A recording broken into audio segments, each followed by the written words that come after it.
no. Well, you made the point when we were talking about the 4 American Giallos. You go, cruising almost qualifies, but doesn't quite. And cruising. And what was it that disqualified cruising? I mean, I think it's that the police procedural aspect. You police officer. Wow. Crazy. If it was just about the murder, it would be a Giallo. It's rare to almost never happens that a cop investigating the case is the lead character. And that was one of the things we left out. That's one of the things that we left out. Entirely. No, From his perspective. If cruising had been about the killer killing and then some gay guy who's in the village, who's an artist, who becomes a amateur detective trying to figure it out. Gets into dangerous. If Pacino had been a minor character. And then actually looks like the killer. And the cops actually think he's the killer. Then it would be a Giallo.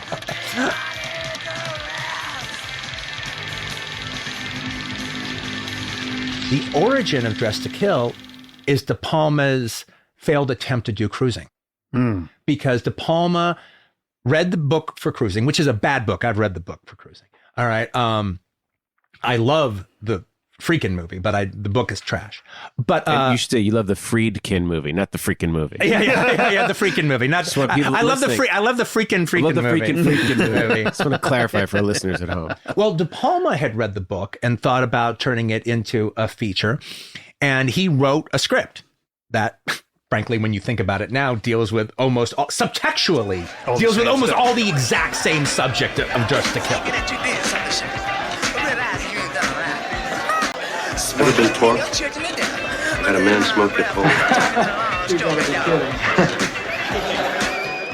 Cruising was so authentic. I mean, it took you on the second level of hell kind of tour of those places in New York. The imagery is, while maybe not as explicit as gay is actually rougher than it's in most gay to be found in the late 70s. Cut to 1995.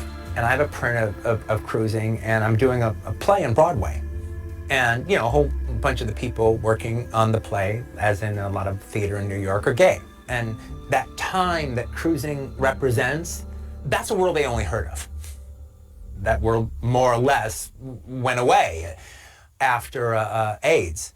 So I had a screening of Cruising, and the whole crew from the play went to see it. And it blew their minds. They loved it. My favorite personal memory, though, of Friedkin was, it was on Larchmont Village or something. I bumped into Billy and I go, "Hey, Billy, how you doing?" And we talked for a little bit on the street corner and everything.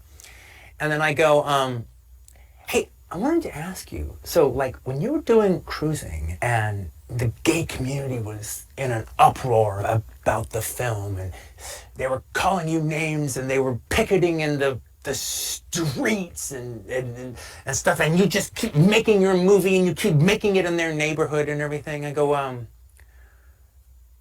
"What did you think about all that?" And he goes, "I loved it."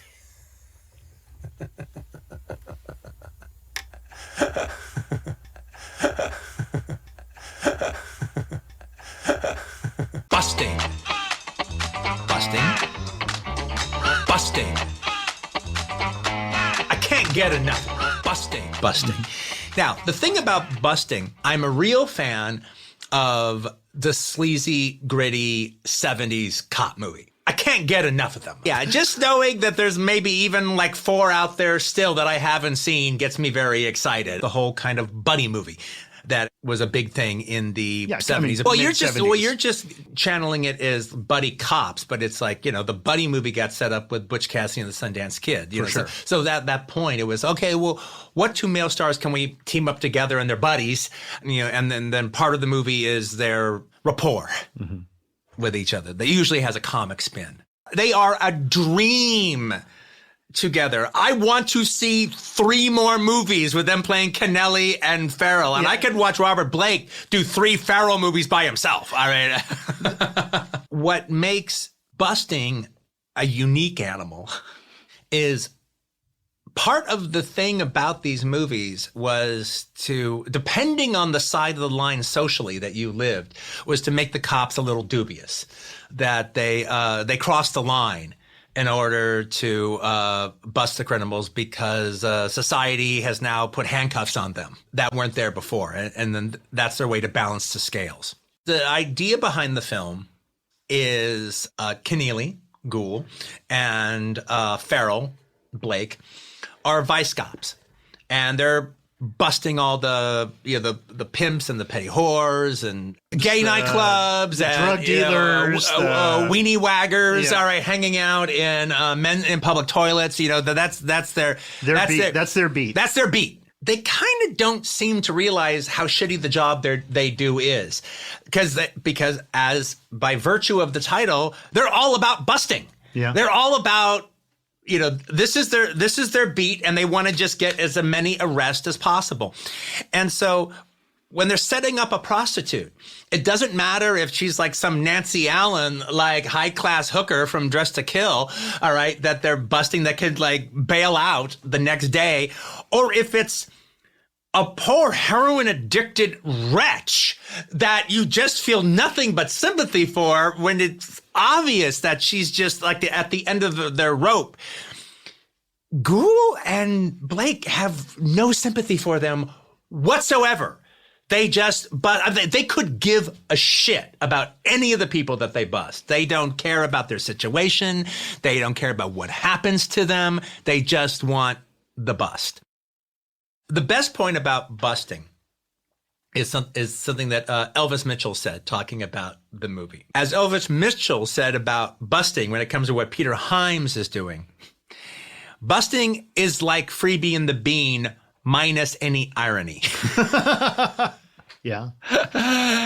It's supposed to be funny too, but we're not meant to be laughing at the fascism. We're meant to be laughing with the fascism. I don't quite buy the character's point of departure for feeling misused by the system. I don't buy that. All right. But the thing, it's just, they bust this Nancy Allen-like character right at the beginning. It's one of the first things that they do. Okay, but let's get this clear.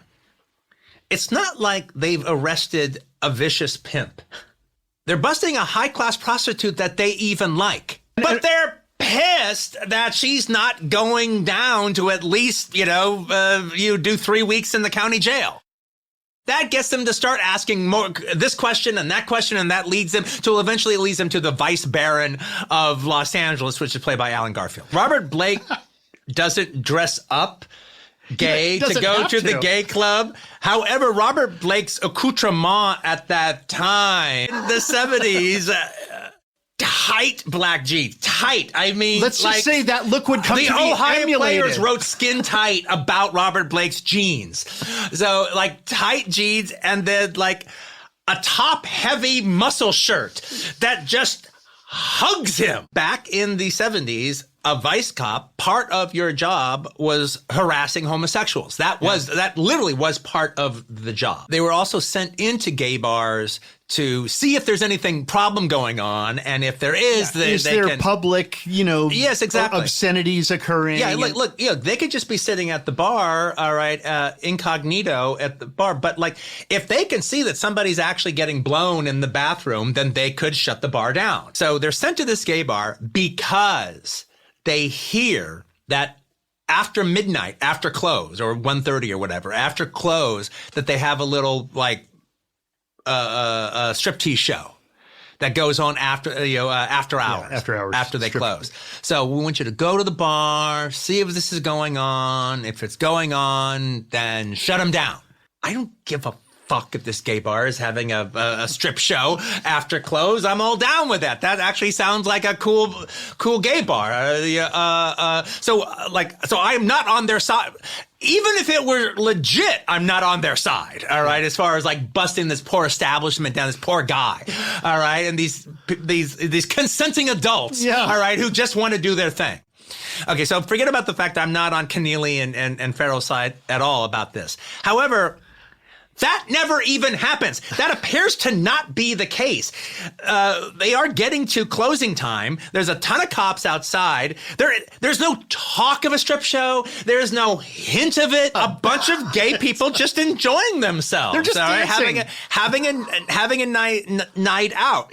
They realize something's up with these fucking guys, and they try to bounce them. They just try to kick them out. Well, I don't think they know that they're Vice yet. All right, yeah. But I love Antonio Fargas. You two gentlemen have the wrong attitude. So these guys like start a fight with the bar. The bar gets into a fight, and now everyone gets busted because these guys started a fucking fight.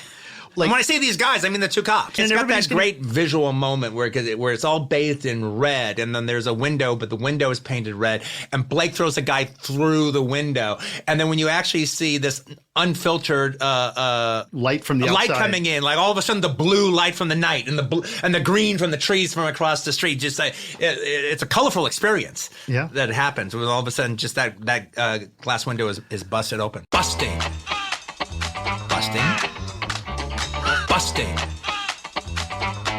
I can't get enough. Busting.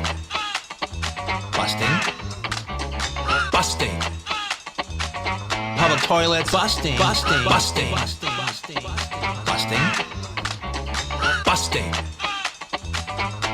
I can't get enough. Busting. Public toilets.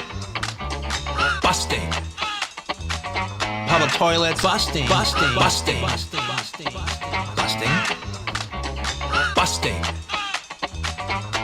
I can't get enough. Busting.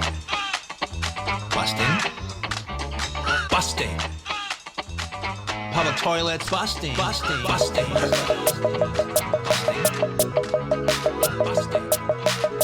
Looking to meet somebody special. Come on in.